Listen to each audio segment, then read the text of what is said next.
Salve, torcida tricolor, tudo bem com vocês? Difícil tá bem, né? Depois de uma eliminação tão dolorida, onde a gente foi de 0 a 100 e depois de 100 a 0. O São Paulo teve as mesmas dificuldades que teve no jogo da ida contra o Botafogo. Os dois jogos teve um cenário praticamente idêntico ao que aconteceu entre eles. O primeiro jogo, o Botafogo começou avassalador e não conseguiu converter em gols. Segundo tempo, o São Paulo melhorou, mudou e teve chances de fazer gol, assim como o Botafogo também teve em momento que controlou o jogo. No segundo jogo, o Botafogo mais uma vez pressionando o São Paulo em cima. Só que eu acho que só corrigindo a primeira fala, não foi totalmente idêntico, foi quase idêntico, quase, porque o Botafogo no primeiro tempo no Morumbi ele não criou tantas chances como criou no Newton Santos no jogo da ida. E por que isso? Por que não foi igual? Porque o São Paulo jogou num sistema diferente. Jogou num sistema de 4 jogadores na defesa, e isso fez com que teve jogador mais próximo dos atacantes do Botafogo para evitar que o Botafogo chegasse mais fácil à área defensiva. E é até meio irônico pensar numa questão dessa, assim, porque São Paulo com 3 zagueiros era, teoricamente, muita gente pensa, só os leigos pensam, na verdade, que 3 zagueiros é ser mais defensivo. Não é. 3 zagueiros é mais defensivo quando você recua as suas linhas de marcação, coloca 3 zagueiros dentro da área, não fora da área, como é quando você começa uma partida. E no final de jogo você recua esses 3 zagueiros para dentro da área para rebater bola e recua 2 laterais para fechar os lados do campo. Isso é ser defensivo. Quando você começa jogando com 3 zagueiros e você coloca esses 3 zagueiros mais avançados, mais próximos do meio de campo, e o seu meio de campo é despovoado, como foi no jogo de ida contra o Botafogo, você é atropelado, porque os seus 3 zagueiros, nenhum deles tem condições de disputar mano a mano com qualquer atacante, muito menos com os atacantes do Botafogo, e os seus 2 volantes ficam para trás. E principalmente se os seus 2 laterais, um deles não tem um vigor físico de fazer recomposição, como no caso o Rafinha no jogo de ida. Então essa foi a pequena diferença na questão do primeiro tempo entre Botafogo e São Paulo, São Paulo e Botafogo, ida e volta. No segundo tempo teve também uma pequena diferença. O São Paulo foi muito melhor do que o Botafogo no segundo tempo no Morumbi. No segundo tempo o São Paulo apenas equilibrou a partida lá no Newton Santos. Então o São Paulo foi melhor. O São Paulo criou mais chances no Morumbi do que criou no Newton Santos, mas a melhor chance que teve caiu nos pés do Caleri. E muita gente fala, mas o Caleri tem poucas chances de gol por jogo. Tem, realmente, o São Paulo tem criado muito pouco para o Caleri. Mas o centroavante do São Paulo Futebol Clube, com toda a qualidade que o Caleri tem, com a importância que a gente sabe que ele tem, com a importância que ele sabe que ele tem, ele não pode perder 2 chances tão claras como perdeu no Newton Santos, onde ele poderia ter dominado e ter tirado do John, onde ele poderia ter chegado de peixinho na bola, e a do Morumbi, que era só ele escorar a bola para dentro do gol, e ele quis fazer uma alavanca com a perna, e ali obviamente que ia perder o gol. Eu tinha outras opções, podia bater de coxa, podia peixinho, podia tentar dominar e depois só encostar a bola pro gol. Mas ele tomou a decisão errada, fez a alavanca e perdeu a chance do São Paulo. Mas não é só disso que eu vou falar nesse vídeo. O, o que eu vi no Morumbi na quarta-feira foi a eliminação mais dolorosa que assim, dos últimos anos que eu vi que eu vi no Morumbi, porque eu vi crianças chorando, claro, assim, deixando claro aqui, eu há pouco tempo eu frequento o Morumbi, eu comecei a frequentar faz pouco tempo, eu tenho 33 anos, mas faz pouco tempo que eu comecei a frequentar o Morumbi por condições minhas, por questões pessoais. Eu não tinha condições de estar direto no Morumbi, hoje eu tenho. E então eu tive a eliminação contra o LDU ano passado, mas nem de perto chegou a ser frustrante como foi essa. Porque eu vi uma torcida, além da questão de ver crianças chorando, marmanjos, torcedores de 40 anos chorando. Eu não chorei porque eu tenho sido bem forte, eu tenho me preparado bastante psicologicamente para essas circunstâncias. Talvez se eu tivesse em casa eu tivesse sentido mais.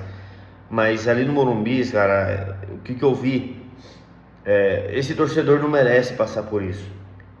O torcedor São Paulino não merece passar por essas frustrações. Faz parte do jogo, claro, nem sempre a gente vai ganhar, nem sempre a gente vai conseguir ganhar tudo. A gente ganhou a Copa do Brasil no passado, mas sinceramente foi mais um presente para o torcedor. Deus quis, os deuses da bola quis que aquela bola do Nestor entrasse, que a bola passou no meio de muita gente, triscou ali na bochecha da rede e entrou e nos deu o título. E olha só que ironia do destino. Nestor fez o gol do título, o Caleri fez o gol da vitória no jogo de ida. O Lucas foi super importante na semifinal contra o Corinthians para classificar o São Paulo na final, e foi super importante na final também para chamar a marcação do Flamengo. E os três foram pilares dos erros do São Paulo. O Lucas perdeu pênalti, foi muito mal no jogo de ida. O Caleri perdeu pênalti, perdeu 2 gols que não pode perder. Fez o gol, é verdade, mas é o papel dele fazer gol. É isso que a gente espera dele. E o Nestor perdeu um pênalti batendo muito mal. E para quem não lembra, o Nestor já havia batido o pênalti contra o Água Santa, se não me falha a memória, e bateu muito bem, bateu forte, bateu cruzado no alto. Então o Nestor, dessa vez, ele bateu muito mal. E gente, era para ser. Então, mas voltando a falar sobre a questão da torcida, o torcedor de São Paulo, ele criou uma expectativa muito ilusória com o título da Copa do Brasil do ano passado e com o título da Supercopa sobre o Palmeiras. Um jogo totalmente parelho, que o Palmeiras foi melhor do que o São Paulo, e o São Paulo venceu nos pênaltis graças ao Rafael e os jogadores que converteram muito bem os pênaltis. Mas assim, o São Paulo trabalhou para ser campeão da Copa do Brasil no ano passado e da Supercopa, e para tentar vencer a Copa do Brasil desse ano, e para tentar vencer a Libertadores desse ano. Não, me desculpem, quando eu falo São Paulo trabalhou para vencer, não é os jogadores, não é a comissão técnica, é o São Paulo, é a diretoria do São Paulo, é a gestão do São Paulo que eu estou falando. A gestão do São Paulo, ela trabalha no acaso. Por que no acaso? A gestão, por que a direção do São Paulo deixa claro que foca nas Copas? Porque na Copa tudo pode acontecer. Na Copa, um time que não tem um orçamento que nem o Botafogo tem agora, que nem o Palmeiras tem, que nem o Flamengo tem, o Atlético Mineiro tem, esses times que não tem esse orçamento, que não tem esse poder aquisitivo, podem ganhar uma Copa, como o São Paulo ganhou no ano passado. Como o São Paulo ganhou? Com um time bem treinado, um time com muita determinação, com muita raça, um time que se supera. na base da raça e na base do gogó do torcedor, no ambiente criado pelo torcedor, a superar suas limitações, a superar seus adversários na base da raça, na base da luta, da concentração 100%. Esse time do São Paulo, gente, eu venho falando em alguns vídeos, o time do São Paulo não é brilhante. O time do São Paulo é um time brigador. É um time que se não tiver concentrado, que é um time que se tiver o mínima margem de erro possível, é um time que não vai ganhar jogos. É tanto que o São Paulo não ganha jogo fácil. O São Paulo não goleia um Atlético Goianiense, que é o lanterna do campeonato. O São Paulo não goleia o Cuiabá, que é um dos piores times do campeonato, que vive o pior momento desde que subiu para a Série A. O São Paulo, mesmo quando tem um jogador a mais e está ganhando o jogo, o São Paulo não torce a faca. O São Paulo não goleia ninguém, porque não é um time brilhante, não é um time brilhante tecnicamente, que tem a segurança de partir para cima e fazer 3, 4, 5, como o Flamengo tem, como o Palmeiras tem, como o Atlético Mineiro já chegou o momento que teve, e o Botafogo tem. Porque o São Paulo é um time de operários, é o time nota 6,5, com alguns jogadores nota 7. Certos canais, o Jovem Pan, o Bruno Prado fala isso direto. É um cara que eu admiro as análises. O canal Fala Bandana, o Arnaldo Tironi, o Tironi principalmente é um cara que bate muito nessa tecla de que o São Paulo é o time da briga, é o time do lutador. Então, esse time ganhou a Copa do Brasil no ano passado porque superou suas limitações, teve concentração para ganhar, não cometeu erros, e esse ano cometeu erros. E no mata-mata, se você comete erro, se você não está 100% concentrado, tchau, você não passa. E foi o que aconteceu com o Atlético Mineiro também. O São Paulo foi eliminado pelo Atlético Mineiro porque cometeu erros. O Lucas perdeu um gol feito. No final do jogo, o Rafael não saiu do gol e o São Paulo tomou um gol de cabeça no final do jogo, contra um time que não quis ganhar o jogo. O Atlético Mineiro só queria empatar e, graças às falhas do São Paulo, conseguiu a classificação fazendo 1-0 e depois só segurou o resultado lá. Então, galera, a gente percebe que um time, para você ter consistência, para você estar sempre brigando por títulos, para você estar sempre disputando grandes competições como é a Libertadores, você precisa ter consistência de trabalho, você precisa ter trabalho a médio e longo prazo, você precisa ter elenco, você precisa ter planejamento, você precisa cuidar dos detalhes, cuidar dos bastidores. E o São Paulo faz nada disso. O São Paulo só sobrevive, ganhou o Campeonato Paulista a fórceps, sacrificando os jogadores. Depois a gente viu o que aconteceu, brigou para não cair, porque perdeu todo mundo no meio do caminho, graças às lesões musculares que eram previstas, porque se sacrificou no Campeonato Paulista.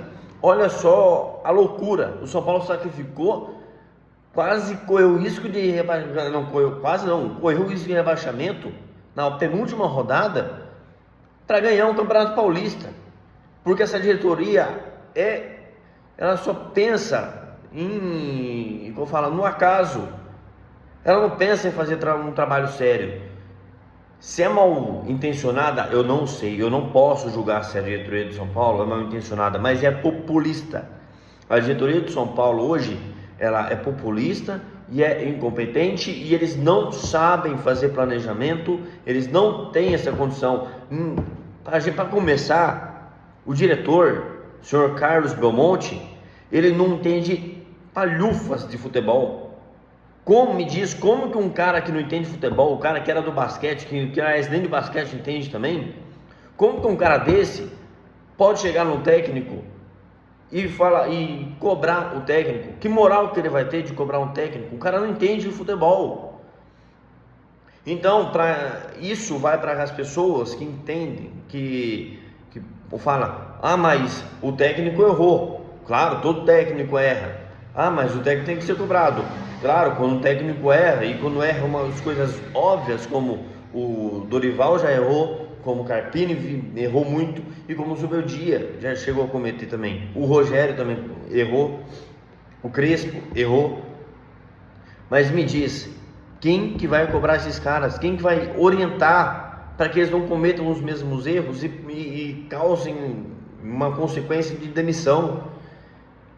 Ninguém vai fazer isso, porque a diretoria do São Paulo não entende de futebol, não tem essa capacidade, não tem essa competência. Esses caras não são do futebol. O Muricy mas o Muricy está contaminado com essa galera. O Muricy, ele não pode nem intrometer muito no trabalho dos técnicos. Ele mesmo fala isso. Então, quais são os sintomas de que a diretoria de São Paulo não trabalha para o São Paulo ser campeão? Não trabalha para dar orgulho para esse torcedor que quarta-feira estava chorando na arquibancada, para esse torcedor que estava brilhando os olhos ao ver toda aquela festa e depois estava brilhando os olhos de choro pela eliminação. Cara, isso é pra caramba. Quais são os sintomas que a diretoria de São Paulo faz com que eu entenda que eles não trabalham para que traga mais felicidade para esse torcedor que passou anos brigando para não cair, ganhou a Copa do Brasil, o torcedor do São Paulo estava anestesiado na final, tanto sofrimento que não conseguiu comemorar direito. Eu não consigo comemorar direito porque não, assim, é uma coisa assim que tipo, você não sabe o que está acontecendo, porque você desacostumou a esse tipo de glória. Eu vou falar os sintomas. Primeiro, a diretoria de São Paulo, ela não pressiona CBF, ela não pressiona as entidades para respeitar o São Paulo, ela não briga por calendário justo para o São Paulo. Ou seja, quer dizer, São Paulo jogou no domingo à noite contra o Internacional, ia jogar na quarta-feira contra o Botafogo, enquanto o Botafogo jogou no sábado. Se o São Paulo tivesse o mesmo calendário de jogar no sábado, talvez pudesse entrar com o time titular para ganhar do Internacional e seguir vivo no Campeonato Brasileiro. O São Paulo não pressiona a CBF com escala de arbitragem amadora. No Morumbi, os caras fazem o que quer. Sempre na dúvida é contra o São Paulo, porque os caras sabem que não vai dar nada para eles. Até num erro de direito que cometeu o senhor Paulo César Novello contra o Fluminense, os caras têm a liberdade, os caras estão sendo defendidos. Olha o absurdo. Aí me diz, um cara que está lá na CBF, o Júlio Casares, está lá na CBF direto lá com a delegação. Ele está fazendo o que lá? Se ele não pressiona o presidente da CBF? Ele está querendo um voto político? Ele está querendo se candidatar futuramente à CBF? Porque ele não faz nada em prol do São Paulo. Não é em entrevistinha depois que ele fica falando, não, a gente não reclama porque a gente é justo, não sei o que, aquela ladainha que o seu Júlio Casares sempre faz. Se tem uma coisa que o Júlio Casares ele faz bem, é controle narrativo. E para torcedor ignorante, isso funciona. Infelizmente, ele pega muita gente com esse discursinho dele. Só que a gente, os seguidores do canal Fala Bandana, Arnaldo Tironi, até um pouco uma galera do Arquibancada também, essa galera eles não pegam. E nós somos a minoria. Então, aí, além da questão da arbitragem da CBF, cara, todo o Campeonato Paulista, o São Paulo trata como uma Copa do Mundo. Campeonato Paulista é para usar os moleques. Aí eu falo assim, o Zubeldia não quis usar o William Gomes. Claro, o moleque, para começar, ele não tinha nem renovado o contrato ainda, porque a diretoria demorou. Segundo, ele não foi utilizado no Campeonato Paulista, porque a diretoria também não orientou o Thiago Carpini, falou assim, você vai usar o moleque no Campeonato Paulista. O Campeonato Paulista é para isso. E terceiro, a base do São Paulo hoje está sendo tratada porcamente. Os caras mandaram um monte de profissional que fez todo esse sucesso nos últimos anos da base do São Paulo embora. Pra quê? Pra que eles mandaram esses caras que estavam dando certo em Cotia embora? Pra quê? Por que você manda profissionais que faziam um bom trabalho em Cotia embora? Que é o principal ativo do São Paulo. Agora tá tudo bagunçado lá em Cotia. O São Paulo não chega mais em fase final de campeonato sub-20, muito menos de sub-17. Os caras pulam de 15 para 20, de 17 para profissional. Não tem mais organização nenhuma na base.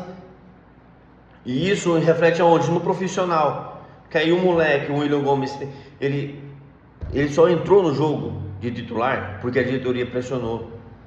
Eu não falo porque a torcida não. Se o William Gomes não entrasse titular, o Zubeldia seria criticar do mesmo jeito. Mas não, foi pressão da diretoria para colocar o moleque para jogar. Coloca o moleque aí, porque se ele for bem, a gente vende, né? Salva a nossa temporada. Salva a nossa temporada em questão do nosso orçamento de venda de jogadores. Porque a gente é incompetente. Então, coloca o moleque aí, vamos ver se a gente consegue alguma coisa para salvar a nossa incompetência. Foi por isso que o William Gomes pressionaram o Zubeldia para colocar o William Gomes titular no jogo que ele claramente não estava preparado. O William Gomes era para entrar no segundo tempo. O Henrique já era para estar pronto, o Henrique Garmo. O Negruti já era para estar pronto, já era para ter uma sequência. O Ibali já era para ter uma sequência. Por que não teve? Porque esses caras incompetentes da diretoria de São Paulo, eles não sabem trabalhar. E eles destruíram tudo que tinha de bom em Cotia, que era o processo, tudo andando redondinho. Todo o processo de integração entre sub-15, 17, 20 e o profissional. Eles destruíram isso. Aí agora o São Paulo não consegue, tá lutando para vender, porque o orçamento de vendas é obviamente que é com um jogador de base, porque o São Paulo não tem mais capacidade de trazer um jogador jovem, promissor, de uma Argentina, do Chile, do Uruguai, uma Colômbia. Por quê? Porque eles gastam dinheiro onde não deve, com um medalhão que não tá nem aí pro clube, que nem é o Rames Rodrigues, e também eles não têm a mínima capacidade de fazer um trabalho de scout. O São Paulo só contrata jogador assim, vamos dizer assim, que estava fora do radar brasileiro, quando algum empresário oferece no São Paulo, porque o São Paulo não tem capacidade de trabalhar um scout. O São Paulo não tem capacidade de fazer isso. O São Paulo contrata por popularidade. Por que vocês acham que o São Paulo contrataria um Piquerez? Nunca. Você acha que o São Paulo contrataria um Thiago Almada? Nunca. Porque esses caras não estão no radar deles. Sabe quem está no radar deles? Alexandro, Rames Rodrigues, Thiago Mendes, que é um bom jogador. Todos são bons jogadores, tá? Todos são bons jogadores. Mas por quê? São jogadores que têm nome. Porque aí cresce o nome do Júlio Casares. Você fala assim: o São Paulo contratou o jogador que estava na Europa. O São Paulo agora é um time com um jogador com nível europeu. Cara, o torcedor de São Paulo se ilude com muita pouca coisa, cara. Mesmo eu não me iludo com essas coisas, porque a diretoria de São Paulo, tudo que ela quer é populismo. O Casares, ele sempre deixou claro isso. Tanto que ele ganhou o apelido de blogueirinho. Então eu estou me estendendo no assunto, mas tudo isso impacta no futuro de São Paulo. É chato falar isso, que eu vou falar agora, mas eu não vejo perspectiva de São Paulo na próxima temporada disputar título. Dói muito, mas eu não vejo perspectiva no São Paulo disputando título. Pode ser que dispute, mas vocês acham que quem que na diretoria de São Paulo vai chegar no Zubeldia e falar: Zubeldia, vamos começar a planejar 2025, a gente confia no seu trabalho, você demonstrou valências, você demonstrou fortalezas, a gente só precisa acertar, corrigir esses erros que você cometeu, quem que você quer contar para 2025, já começa a mapear alguns jogadores do futebol sul-americano, da Série B, ou até mesmo da Série A do Brasileirão, com antecedência, para a gente já chegar no mercado antes. Vamos trabalhar o Campeonato Paulista da próxima temporada com inteligência, vamos usar alguns jogos fora de casa, contra, sei lá, vai jogar fora de casa contra o Mirassol, vai jogar num sábado lá tarde em Ribeirão Preto contra o Botafogo depois. Vamos colocar os jogadores mais jovens nesses jogos, fazer um time misto, vamos controlar a carga dos jogadores principais para a gente preparar eles para a Libertadores da próxima temporada, se o São Paulo chegar, para o Campeonato Brasileiro, até mesmo para a Copa do Brasil. Vamos preparar o time, vamos fazer uma temporada bem planejada. Vocês acham que alguma da diretoria de São Paulo vai fazer isso com o Zubeldia? Ou, pensando num cenário mais pessimista em relação ao Zubeldia, os erros que você cometeu, a gente entende que a gente não quer continuar, mas dá para você terminar a temporada com a gente, vamos tentar colocar o São Paulo na Libertadores e a gente vai trabalhando outro nome para dirigir o time em 2025. Cara, ninguém do São Paulo vai fazer isso, porque os caras não entendem futebol, eles não querem saber disso. O que eles querem? Como que a diretoria do São Paulo age e toma a decisão? Tudo com base na gente, nós torcedor. E assim, quem vem pensando, não, mas não é o torcedor que tem que ser agradado? Não, eles têm que agradar a instituição do São Paulo, eles têm que fazer o bem para o São Paulo. E o torcedor, ele é emotivo. Muitos torcedores, grande parte, aliás, a grande maioria do torcedor, ele não sabe o que vai fazer bem para o clube, porque o torcedor, o papel dele é apenas torcer, ir lá e fazer o seu papel. O torcedor do papel da diretoria de São Paulo é dirigir o clube e tomar as melhores decisões para o clube e, consequentemente, nos fazer feliz, nos satisfazer o seu torcedor. Mas eles não têm essa capacidade. Então, galera, é difícil falar isso, mas eu não vejo essa diretoria com essa capacidade. E por que eu não vejo? Eles mostraram nos últimos anos. O São Paulo viveu brigando para não cair nos últimos anos, e com o Leco é a mesma turma, tá? Só para avisar vocês. Casares estava junto na contratação do Daniel Alves, tá? Só para avisar vocês. Não é diferente, não. É a mesma turminha, tá? Só para deixar vocês bem cientes disso. São Paulo brigou para não cair em 13, já era gestão Juvenal, mas coligada com o Leco. 17, já era o Leco. 21, já era o Casares. E 2023, 2022 e 2023, ali chegou a flertar contra o rebaixamento, chegou nem perto de estar na zona de classificação para a Libertadores.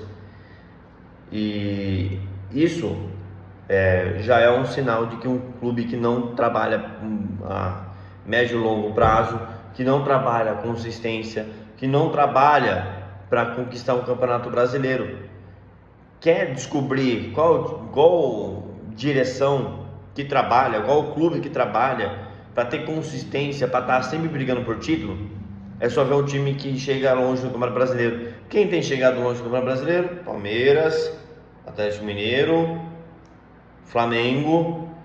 O Fortaleza tem chegado sempre longe no Campeonato Brasileiro nos últimos anos, porque é um trabalho longevo. O Bahia tem... Bahia não. Desculpa. O Atlético Paranaense tem feito bons trabalhos, ganhou o Sul-Americano, chegou ao final de Copa do Brasil, chegou em final de Copa Libertadores.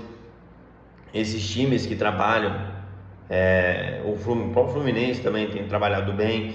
Então, esses times que trabalham a longo prazo, que chegam longe, e que chegam ali, pelo menos rodando o G4 do Campeonato Brasileiro, são os times que trabalham certo. Por que o São Paulo está chegando só nesse ano? Graças a uma base de time que foi mantida, graças a bons técnicos que têm escolhido. Aliás, se tem uma coisa que a diretoria de São Paulo tem escolhido bem, é técnico. Mas não basta isso.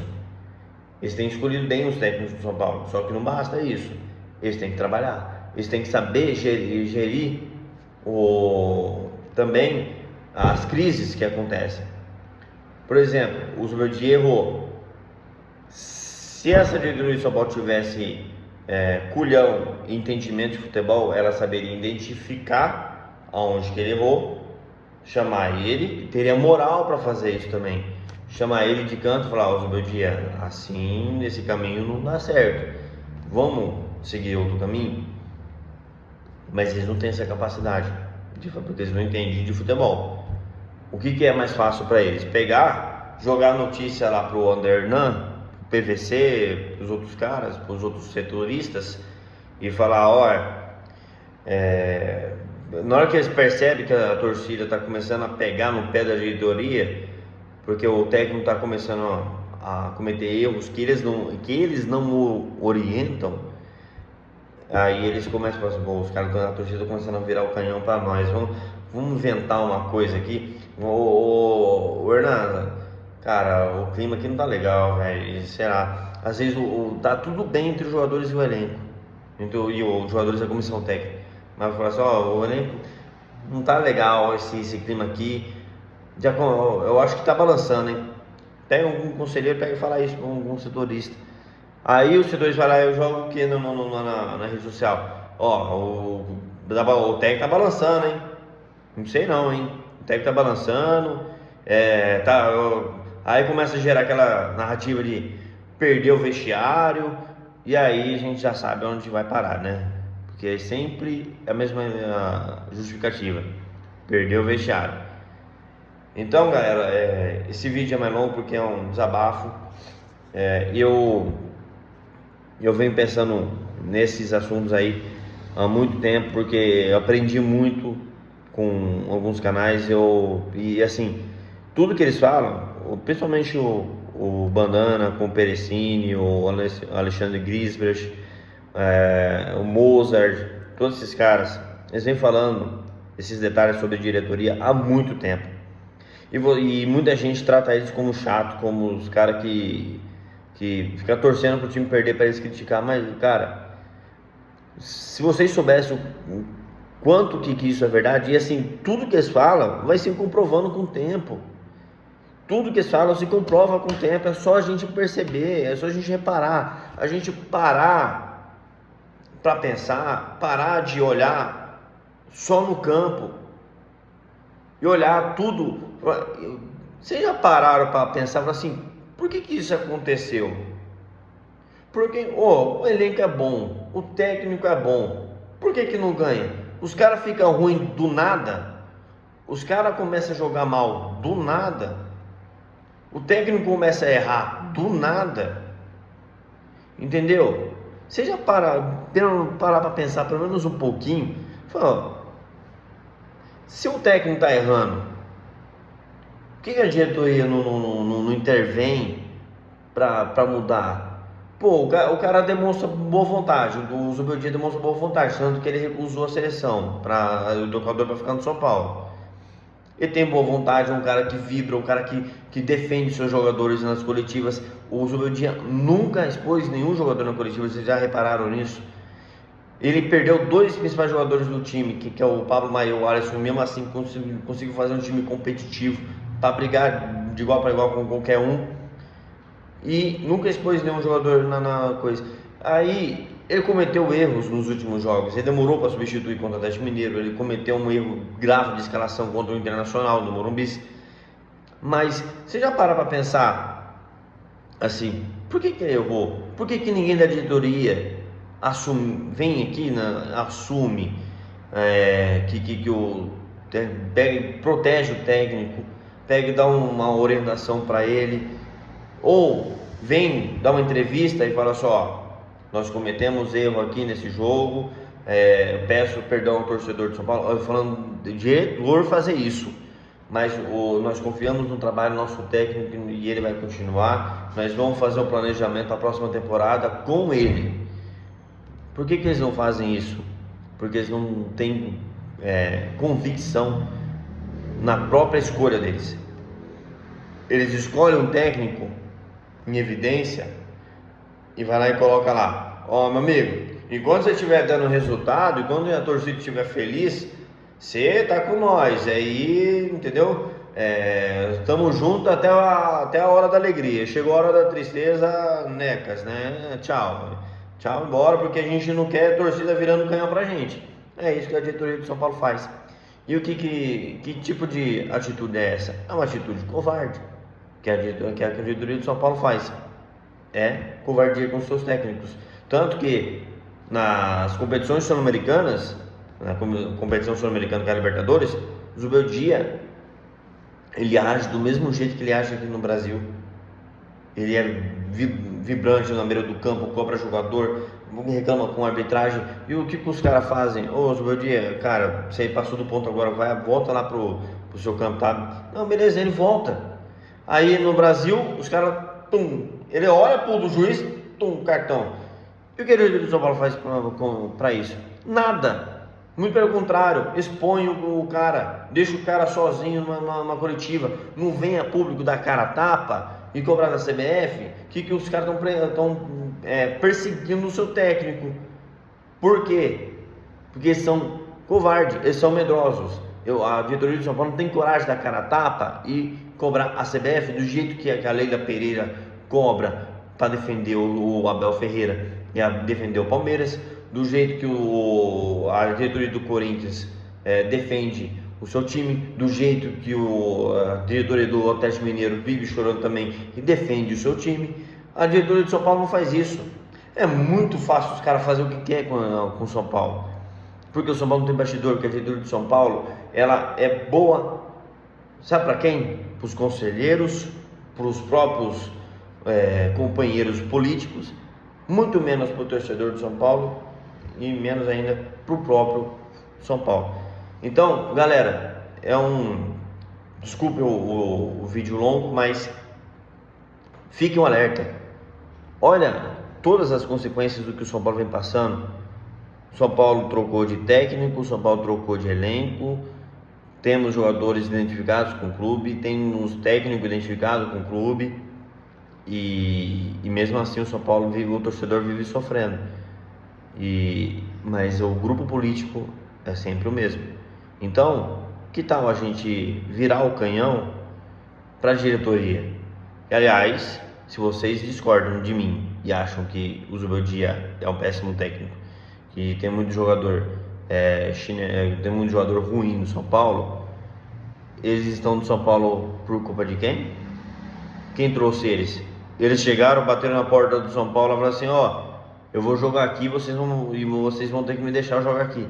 Não, quem trouxe eles foi a diretoria. Quem montou o elenco foi a diretoria. O técnico chegou no São Paulo graças à diretoria. Então, se vocês me discordarem de que todo esse momento de São Paulo eliminado nas duas competições e nos últimos anos ter passado vergonha em algumas competições, ter brigado para não cair, não ter classificado para Libertadores e ver um Fortaleza classificando para Libertadores, se vocês acham que é jogador e técnico, quem trouxe os jogadores e quem trouxe os técnicos para o São Paulo? Diretoria, né? Então, não preciso falar mais nada.